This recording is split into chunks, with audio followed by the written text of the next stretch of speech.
tripartite Free Trade Area ou TEFTA, qui doit faciliter la circulation des biens et des marchandises sur la moitié orientale du continent.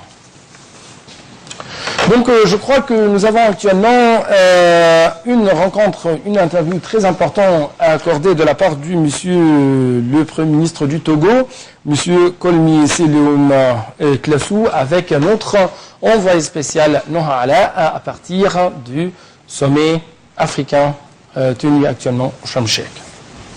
Nous sommes au deuxième jour du Forum Afrique 2016 qui se tient actuellement à Sharm el-Sheikh en Égypte et j'ai le plaisir aujourd'hui d'être en compagnie de son Excellence le Premier ministre du Togo.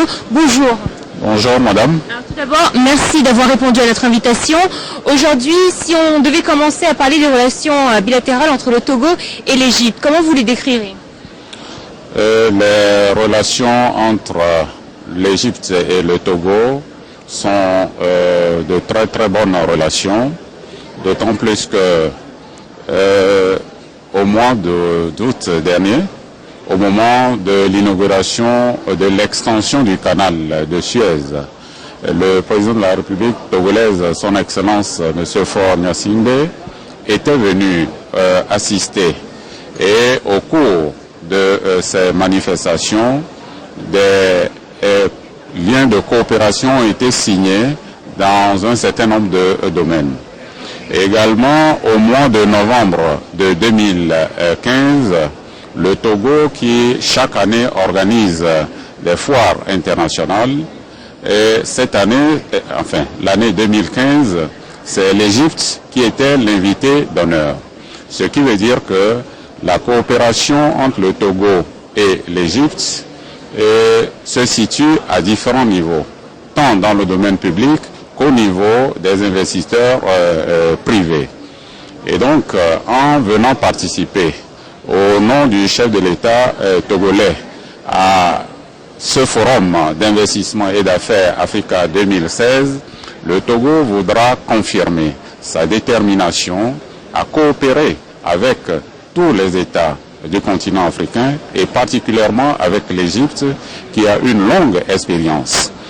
Le Togo voudra, dans sa volonté d'aller vers le développement, a mis l'accent sur les infrastructures, notamment les infrastructures portuaires. Aujourd'hui, le Togo, qui, avec son port, est le seul port en eau profonde dans le golfe de Guinée, a mis beaucoup de moyens pour développer ces infrastructures portuaires. Ce qui fait que de grands bateaux, des transbordiers, peuvent mouiller dans les eaux du Togo et permettre aux autres ports voisins de venir soit charger ou décharger. Or, dans ce domaine du transport maritime, l'Égypte a une expérience que tout le monde salue. Et donc, c'est une opportunité pour le Togo de pouvoir bénéficier de l'expérience égyptienne dans ce domaine du transport maritime. Il en est de même pour le développement des infrastructures aéroportuaires. C'est ainsi que le Togo est en train de construire une nouvelle aérogare qui va accueillir beaucoup de touristes. Et donc, c'est également le lieu pour nous de pouvoir bénéficier de la compagnie Egypt Air, ce qui va permettre des échanges rapides entre les investisseurs égyptiens qui veulent venir au Togo, tout comme des investisseurs togolais qui veulent faire porter au peuple égyptien le savoir-faire du Togo. Actuellement, nous avons su que vous étiez en compagnie du Premier ministre égyptien, vous étiez avec votre homologue égyptien, vous avez eu l'occasion de le rencontrer. Tout à l'heure, c'est avec le président de la République. Exactement. Quels sont les sujets dont vous avez discuté? D'abord, c'est une question piège. Hein? Non, nous avons discuté d'abord de l'intérêt que tous les pays ont à porter les valeurs de ce forum Africa 2016.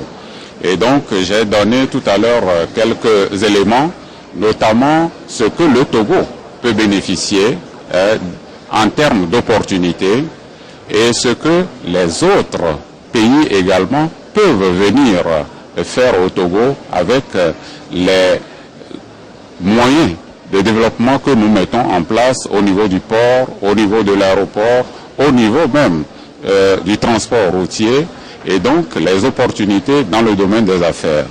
Le Togo a aussi beaucoup de choses à donner, et donc nous avons passé en revue ce que le Togo peut apporter à l'Égypte et ce que l'Égypte peut également apporter au Togo en dehors de ce que nous connaissons et que je venais de vous dire tout à l'heure.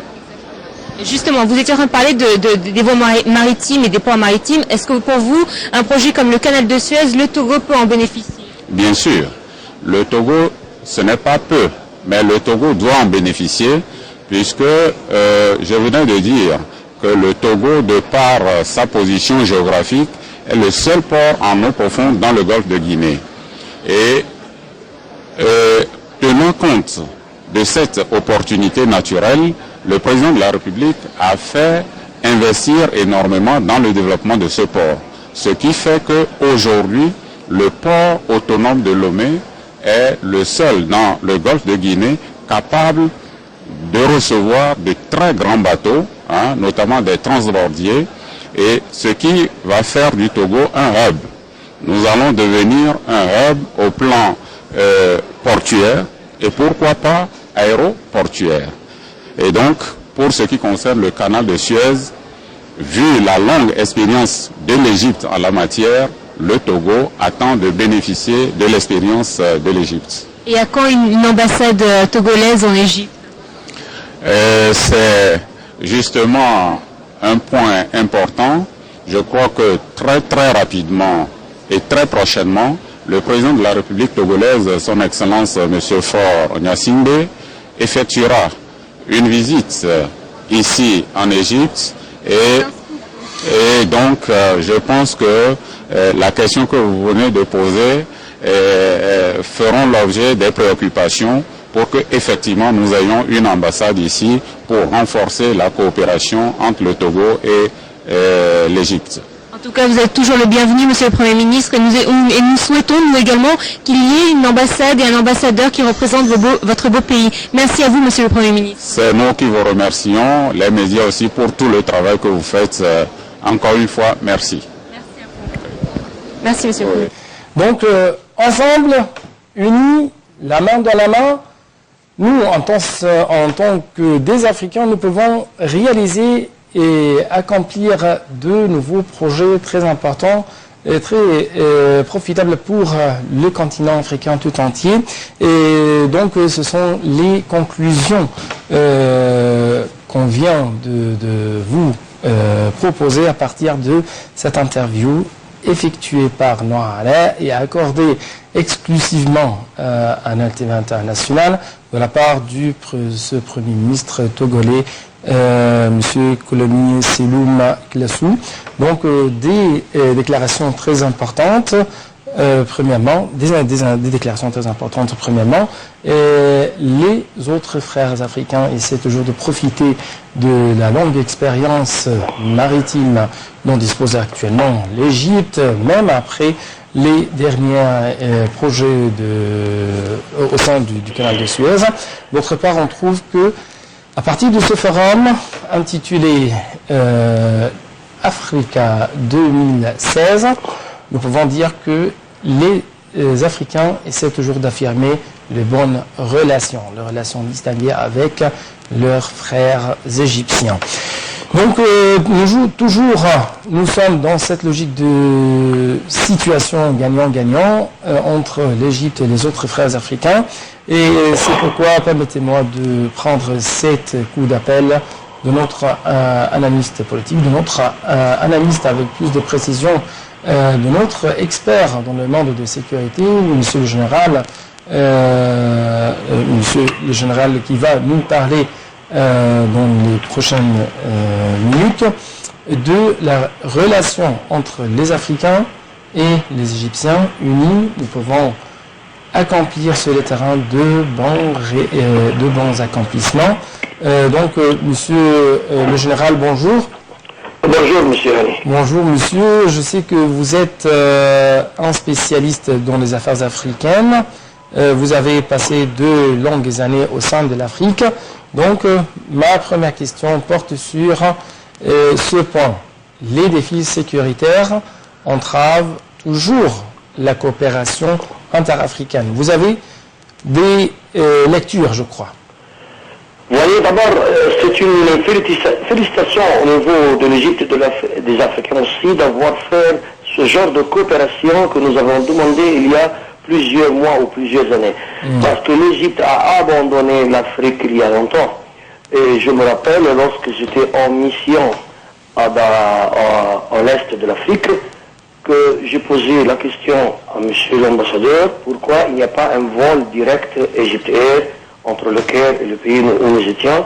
Il nous a dit que c'est la compagnie elle-même aérienne qui dit que ça coûte cher maintenant, donc on n'a pas besoin de faire ça. Bon, je lui ai posé de nouveau la question parce que la nécessité politique dit que nous devrions avoir ce genre de vol entre nous et les Africains.